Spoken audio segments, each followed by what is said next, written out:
रस जान पीला मेला देखबै घूमी 3-4 जिला मेला देखबै घूमी 3-4 रानी आई है पिन के ड्रेस जान पीला मेला देखबै घूमी 3-4 जिला 3-4 जिला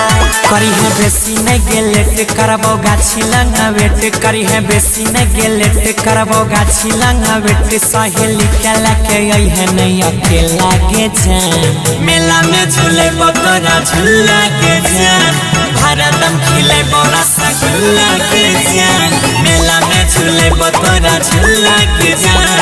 भारतम खिले बोरा रसगुल्ला के जान। साई रिकॉर्डिंग स्टूडियो दिल्ली।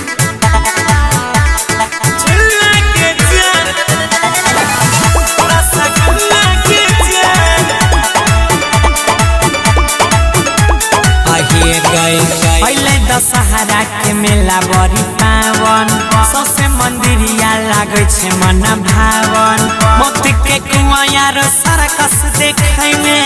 हमार के रानी लागे छे सुहावा लागे छे सुहावा लागे छे सुहावा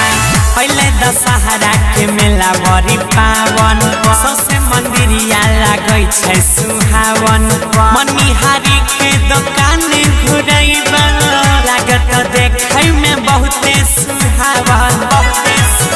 मजा लेबै भरपूर चारो बगल घूरे घूरे मजा लेबै भरपूर चारो बगल घूरे घूरे हाथ पकड़ी चलबै खुलम खुला के जान मेला में झूले बतोरा झूला के जान भारतम खिले रसगुल्ला के जान मेला में झूलाई देबो झूला के जान भारतम खिले रसगुल्ला के जान। Presented by Monabic Music।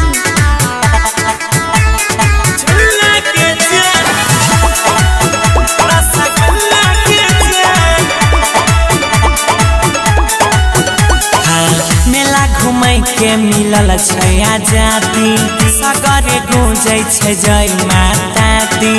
संगे संगे माई के दर्शन करैबा मंदिर में जाय के खिलेबो परसादी खिलेबो परसादी सादी आइए गई मेला देखै के मिलल छै आजादी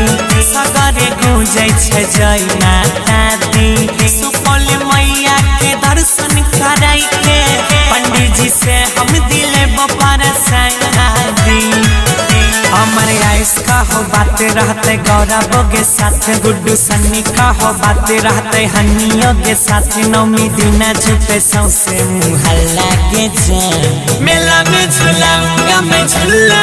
जान खूबे खिलाऊंगा रसगुल्ला जान मेला में झूलाई देबो झूला के जान भारतम खिले रसगुल्ला के जान। Recording by Honey Star Delhi।